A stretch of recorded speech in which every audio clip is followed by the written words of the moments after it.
हमने speed control के लिए थ्री फेज इंडक्शन मोटर में एक बेहद इंटरेस्टिंग मेथड देखी, कैस्केडिंग, जिसमें हम दो मोटर्स को कैस्केड करके सप्लाई से लोड के बीच में और स्पीड कंट्रोल को पॉसिबल बनाते हैं। हालांकि वो स्टेप वाइज है, limited speed options are available. So let us see how these motors are rated and how in which ratio they are supplying the load.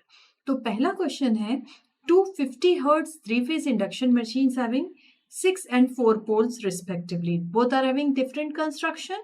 दोनों मोटर में एक में 6 poles है, एक में 4 poles है, and they are cumulatively cascaded. कि इनका इफेक्ट cumulative हो रहा है, add हो रहा है. The 6 pole machine is connected to main supply. इसका मतलब है जो 4 pole machine है, that is on load side. We have to determine frequency of rotor currents and slips referred to each stator field. अगर इस सेट का overall slip है 2%, तो हम लिखें रेटिंग जो मशीन्स की हैं 50 hertz three phase induction Motors हैं और इनमें पोल नंबर्स जो है P1 is 6 because it is connected near to supply and P2 is 4. Okay, and now we are given the supply frequency जो सेट है, ओवरऑल सेट की स्लिप दी हुई है, दैट इज 2% और 0.02 हमें निकालना है frequency of rotor currents and slips दोनों ही स्टेटर फील्ड के रेफरेंस में। तो सबसे पहले हम सिंक्रोनस स्पीड पूरे सेट की निकालें जब दोनों ही मशीन एक्शन में है। तो overall synchronous speed would be 120F by addition of the number of poles. So we are having 4 and 6 number of poles. This will give us a speed of 120 into 50 by 6 plus 4, that is 10, and it is 600 rpm. Okay, so this is cumulative speed. पर actual speed, ये synchronous speed हो गया cumulative system का। तो actual speed n can be calculated with the help of slip also. We are given slip as 2%.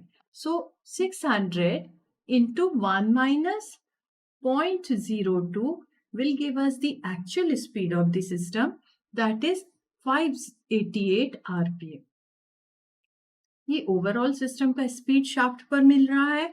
अब synchronous speed की हमें पहले सिस्टम की निकालनी है, स्टेटर फील्ड और स्टेटर फील्ड पर स्पीड एंड स्लिप, और फिर दूसरे की। तो जो पहला सिस्टम है, पहला मोटर है, उसकी कितनी होगी 120F by P1, right?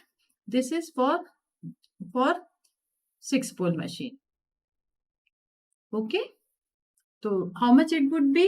120 into 50 divided by 6. This gives us a speed of 1000 rpm.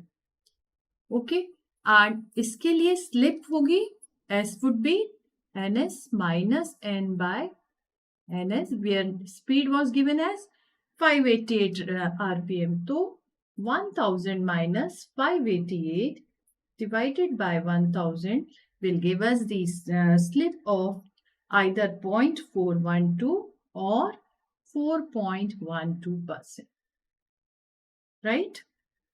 अब हमारे पास 6 पोल मोटर रोटर करंट की फ्रीक्वेंसी है, the impressed frequency on 4 pole, like जो भी 6 पोल मोटर पर हमें रोटर करंट की फ्रीक्वेंसी मिल रही है वही 4 पोल की इनपुट साइड आ रही है। So that would B S into M.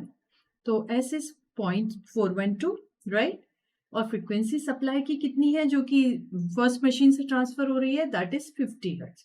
तो rotor frequency of first machine, input frequency of second machine, that comes out to be 20.6 hertz.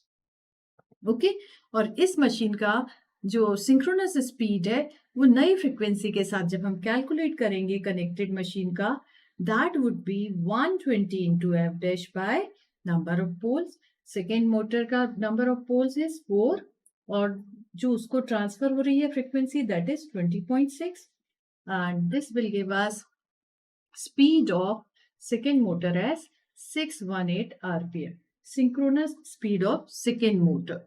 अब इसी मोटर का स्लिप भी निकालना है with reference to this speed. So this would be ns minus n divided by ns. So here it is 618 minus 588 divided by 618. This gives us slip of second motor, and that would be 0.41885 or 4.85%, right. तो दूसरी motor की slip निकली, इससे हम दूसरी motor का rotor current का frequency भी कैलकुलेट कर सकते हैं, which is F is equal to S into frequency on the stator side. Stator side frequency, we have taken it as 0.0485 into 20.6. This gives us the motor frequency on rotor side for second one is 1 Hertz. So this way the question is completed. हमें पूछा गया था कि दोनों ही machine का rotor stator side का जो frequency है, स्पीड है, और उसके बाद रोटर साइड का फ्रीक्वेंसी भी हमने दोनों मशीन में कैलकुलेट किया। जो फर्स्ट मशीन की रोटर फ्रीक्वेंसी है, that is stator side frequency of second machine. So this way cascading calculation can be done.